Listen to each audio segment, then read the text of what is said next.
ಕುಟುಂಬ ವ್ಲಾಗ್ಸ್ಗೆ ತಮ್ಮೆಲ್ಲರಿಗೂ ಸ್ವಾಗತ. ನಾನು ನಿಮ್ಮ ಪ್ರೀತಿಯ ಕನ್ನಡತಿ ಭಾಗ್ಯ. ಫ್ರೆಂಡ್ಸ್ ಎಲ್ಲರೂ ಹೇಗಿದ್ದೀರಾ? ಓಪ್ ಎಲ್ಲರೂ ಸೇಫ್ ಆಗಿ ಚೆನ್ನಾಗಿದ್ದೀರಾ ಅಂತ ಹೇಳಿ ಭಾವಿಸ್ತಾ ಇವತ್ತಿನ ವ್ಲಾಗನ್ನ ಶುರು ಮಾಡ್ತಾ ಇದ್ದೀನಿ. ಆ್ಯಕ್ಚುಲಿ ಸಂಡೇ, ಮಂಡೇ, ಟ್ಯೂಸ್ಡೇ ನಾನು ವಿಡಿಯೋನೇ ಶೂಟ್ ಮಾಡಲಿಲ್ಲ. ಸೊ ಇವತ್ತು ವೆಡ್ನೆಸ್ಡೇ ಅಂದರೆ 19th ನಾನು ವಿಡಿಯೋ ಶೂಟ್ ಮಾಡ್ತಾ ಇದ್ದೀನಿ. ಸೊ ಯಾಕೆ ಶೂಟ್ ಮಾಡ್ತಾ ಇದ್ದೀನಿ ಅಂತ ಹೇಳಿ ನಿಮಗೆ ತಮ್ಮನೇಲಿ ನೋಡಿದ ತಕ್ಷಣ ಗೊತ್ತಾಗಿರುತ್ತೆ. ಸೊ ಬನ್ನಿ, ಹಾಗಿದ್ರೆ ಇವತ್ತು ನಾನು ಆರ್ಡರ್ ಮಾಡಿರ್ತಕ್ಕಂತಹ ಲಕ್ಕಿ ಸ್ಕೂಪು, ಯಾಕಂದ್ರೆ ಈಗ ಇನ್ಸ್ಟಾಗ್ರಾಮಲ್ಲಿ ಫುಲ್ ಟ್ರೆಂಡಿಂಗ್ ಅಲ್ಲಿರೋದೇ ಲಕ್ಕಿ ಸ್ಕೂಪು. ನನಗೂ ಅವ್ರೇನು ಕಳಿಸಿಲ್ಲ ಏನೇನು ನನಗೆ ಸಿಕ್ಕಿದೆ ಅಂತ.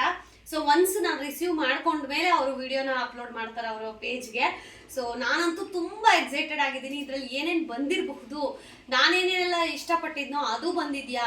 ಆಮೇಲೆ ಅದ್ರ ಜೊತೆಗೆ ನಾನು ಬ್ಯಾಂಗಲ್ಸನ್ನು ಸಪ್ರೇಟಾಗಿ ಆ್ಯಡ್ ಮಾಡಿದ್ದೀನಿ. ಜಸ್ಟ್ 200 ರೂಪೀಸ್ ಆ ಬ್ಯಾಂಗಲ್ಸು. ಲಿಟ್ರಲಿ ನೀವು ಶಾಕ್ ಆಗ್ತೀರಾ. ಸೊ ಈ ವಿಡಿಯೋದ ನೋಡಬೇಕು ಅಂತಂದರೆ ಮಾರ್ನಿಂಗಿಂದ ಏನೇನೆಲ್ಲ ಆಯಿತು ಅಂತ ಹೇಳಿ ಸ್ಮಾಲ್ ವಿಡಿಯೋ ಬೈಟನ್ನು ಶೂಟ್ ಮಾಡಿದ್ದೀನಿ. ಅದನ್ನೆಲ್ಲ ನೋಡ್ಕೊಂಡು ಬನ್ನಿ. ಇದನ್ನು ಓಪನ್ ಮಾಡ್ತಾ ನಿಮ್ಮ ಜೊತೆ ನಾನು ಮಾತಾಡ್ತೀನಿ. ಸೊ ಇನ್ನು ಇವತ್ತಿನ ಟಿಫನ್ಗೆ ಅಂತ ಹೇಳಿ ನಾನಿಲ್ಲಿ ದೋಸೆ, ಆಲೂಗಡ್ಡೆ ಪಲ್ಯ, ಅದ್ರ ಜೊತೆಗೆ ಟೊಮೊಟೊ ಗೊಜ್ಜು. ಯಾಕಂತಂದರೆ ಯೂಶ್ವಲಿ ನೀವು ಚಟ್ನಿ ಜೊತೆ ತಿಂದಿರ್ತೀರ, ಬಟ್ ನಮ್ಮ ಮನೇಲಿ ಟೊಮೊಟೊ ಗೊಜ್ಜು ಅಂತಂದರೆ ಒಂದು ಸ್ಪೆಷಲ್ ಫ್ಯಾನ್ ಬೇಸ್ ಇದೆ ಅಂದರೆ ತಪ್ಪಾಗೋದಿಲ್ಲ. ಅದು ಇವತ್ತು ವಿತೌಟ್ ನೀರನ್ನು ಅಂದರೆ ವಾಟ್ರ್ ಹಾಕದೇ ಮಾಡಿರೋಂತಹ ಟೊಮೊಟೊ ಗೊಜ್ಜು. ಸೊ ಅಪರೂಪಕ್ಕೆ ನನ್ನ ಮಗ ಅಮ್ಮ ಆಲೂಗಡ್ಡೆ ಪಲ್ಯ ಮಾಡಿಕೊಡಿ ಅಂತ ಕೇಳ್ದ. ಅವ್ನು ಕೇಳೋದೆಚ್ಚ, ನಾನು ಮಾಡೋದೆಚ್ಚ ಅಂತ ಖುಷಿಗೆ 5:15 ಎದ್ದು ನಾನು ಮಾಡಿರ್ತಕ್ಕಂತಹ ರೆಸಿಪಿ ಇದು. ಆ್ಯಂಡ್ ನಾನು ಇವಾಗ ಊಟ ಮಾಡ್ತಾಯಿದ್ದೀನಿ. ಸೊ ನೋಡ್ಬೋದು ನೀವಿಲ್ಲಿ ಏನೇನೆಲ್ಲ ಇದೆ ಅಂತ ಹೇಳಿ. ಯಾಕೋ ಈ ನಡುವೆ ಸ್ವೀಟ್ ಅಂದರೆ ತುಂಬ ಇಷ್ಟ ಆಗ್ತಾಯಿದೆ. ಸೊ ಊಟದಲ್ಲಿ ಒಂದು ಸ್ವೀಟ್ ಕಂಪಲ್ಸರಿ ಥರ ಆಗಿಬಿಟ್ಟಿದೆ. ಗೊತ್ತಿಲ್ಲ ಯಾಕೆ ಅಂತ. ಯಾರಿಗಾದರೂ ಗೊತ್ತಿದ್ದರೆ, ಐಡಿಯಾ ಇದ್ದರೆ ಕಮೆಂಟ್ ಮಾಡಿ, ಓಕೆ. ಆ್ಯಂಡ್ ಇನ್ನು ಇವಾಗ ಇನ್ಸ್ಟಾಗ್ರಾಮಲ್ಲಿ ಫುಲ್ ಟ್ರೆಂಡ್ ಆಗ್ತಾ ಇರೋದು ಈ ಲಕ್ಕಿ ಸ್ಕೂಪ್. ಓ ಮೈ ಗಾಡ್, ಇಬ್ಬರ ಎಲ್ಲರೂ ಲಕ್ಕಿ ಸ್ಕೂಪು. ಸೊ ನಾನು ನನ್ನ ಲಕ್ಕನ್ನು ಚೇಂಜ್ ಮಾಡುತ್ತಾ ನೋಡೋಣ ಏನೆಲ್ಲ ಬರಬಹುದು ನನ್ನ ಲಕ್ಕಲ್ಲಿ ಅಂತ ಹೇಳಿ ನಾನು ಈ ಒಂದು ಹ್ಯಾಂಪರನ್ನು ಬುಕ್ ಮಾಡಿಕೊಂಡಿದ್ದೆ.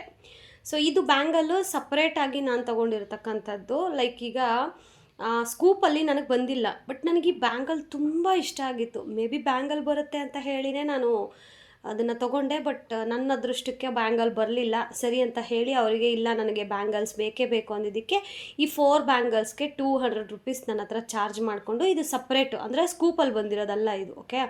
ನಾನು ಸಪ್ರೇಟಾಗಿ 200 ರೂಪೀಸ್ ಕೊಟ್ಟು ತಗೊಂಡಂತಹ ಒಂದು ಬ್ಯಾಂಗಲ್ಸ್ ಅದು. ಆ್ಯಂಡ್ ಇನ್ನು ನನಗೆ ಸ್ಕೂಪಲ್ಲಿ ಬಂದಿರತಕ್ಕಂಥದ್ದು ಏನೇನಂತ ಹೇಳಿ ಇವಾಗ ತೋರಿಸ್ತೀನಿ, ನೋಡ್ತಾ ಹೋಗಿ. ಇದೊಂಥರ ನನಗೂ ಸರ್ಪ್ರೈಸ್ ಏನೇ, ಬಿಕಾಸ್ ನಾನು ನೋಡಿಲ್ಲ. ಸೊ ಇದು ಒಂದು ಚೋಕರ್ ಬಂದಿದೆ.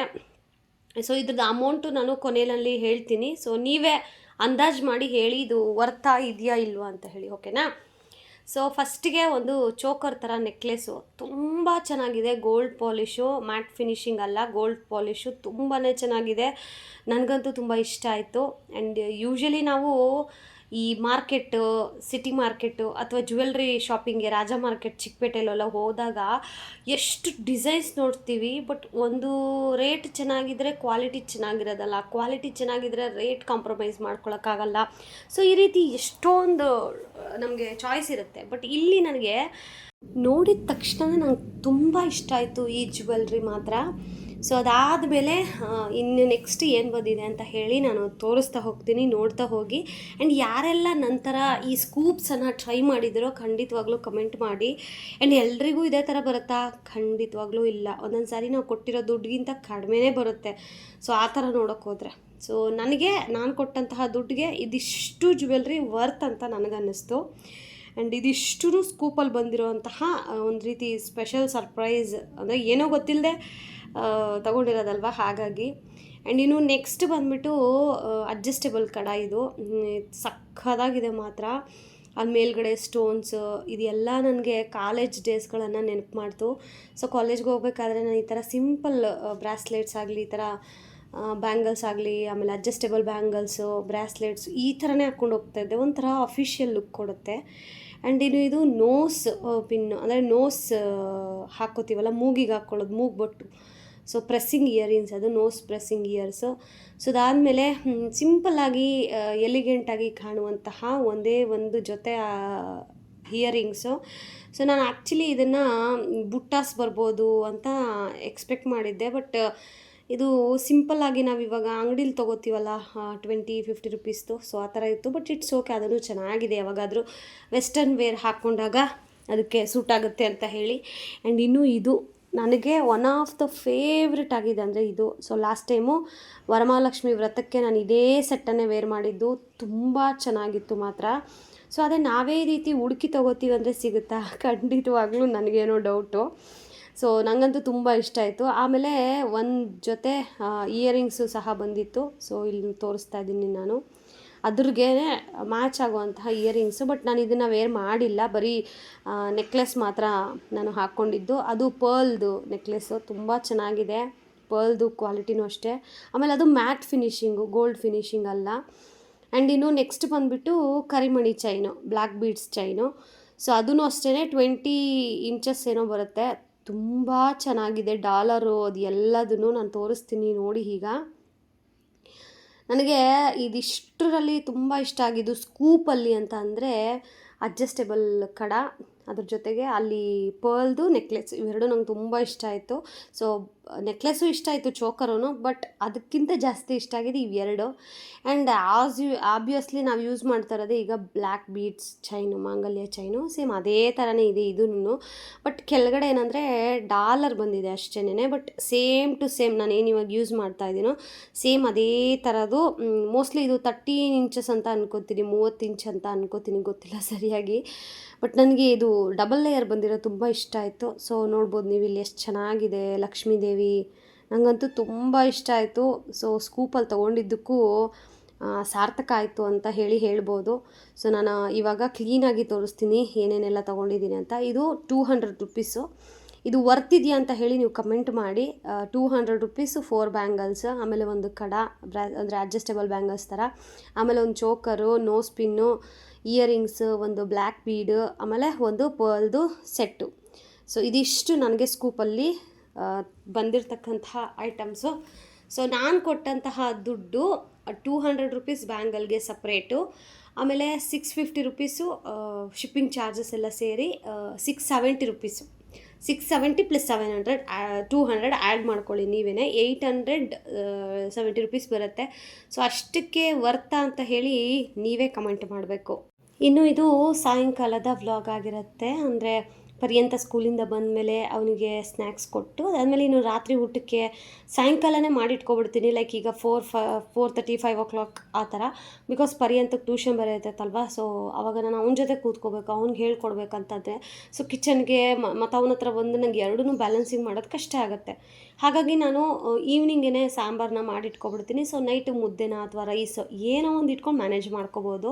ಬಟ್ ಇವಾಗ ಗ್ರೇಡ್ 2 ಅಲ್ವಾ, ತುಂಬಾ ಹೋಮ್ ವರ್ಕ್ಸ್ ಎಲ್ಲ ಕೊಡ್ತಾ ಇರ್ತಾರೆ. ಆಮೇಲೆ ಒಂದು ಸ್ವಲ್ಪ ಹೆಚ್ಚು ಕಮ್ಮಿ ಆದರೂ ಮತ್ತೆ ಪಾಪ ಎರೇಸ್ ಮಾಡಿ ಎಲ್ಲ ಬರಿಬೇಕು. ಸೊ ಆ ಥರ ಬೇಡ ಅಂತ ಹೇಳಿ ನಾನು ಪಕ್ಕದಲ್ಲೇ ಕೂತಿರ್ತೀನಿ. ಅವ್ನಿಗೇನಾದರೂ ಡೌಟ್ ಬಂದರೆ ಅವ್ನು ಕೇಳ್ತಾನೆ. ಆಮೇಲೆ ಆನ್ಸರ್ಸ್ ಎಲ್ಲ ಆವಾಗಿಂದ ಅವಾಗೇ ನಾನು ಒಪ್ಸಕ್ಕೆ ಹೇಳ್ಬಿಡ್ತೀನಿ. ಸೊ ದಟ್ ನನಗೆ ಸ್ವಲ್ಪ ರಿಲೀಫ್ ಆಗುತ್ತೆ. ಆಮೇಲೆ ಅವ್ನಿಗೂ ಅಷ್ಟೇ ಈ ಟೆಸ್ಟ್ ಎಕ್ಸಾಮ್ಸ್ ಎಲ್ಲ ಬಂದಾಗ ಸೊ ಈಸಿ ಆಗುತ್ತೆ ಅರ್ಥ ಮಾಡ್ಕೊಳ್ಳೋಕ್ಕೆ ಅಂತ. ಆ್ಯಂಡ್ ಇವತ್ತು ಸ್ಪೆಷಲಾಗಿ ಮೂಲಂಗಿ ಸಾಂಬಾರು ಮಾಡ್ತಾಯಿದ್ದೀನಿ. ಮೂಲಂಗಿ ತುಂಬಾ ಒಳ್ಳೆಯದು ದೇಹಕ್ಕೆ.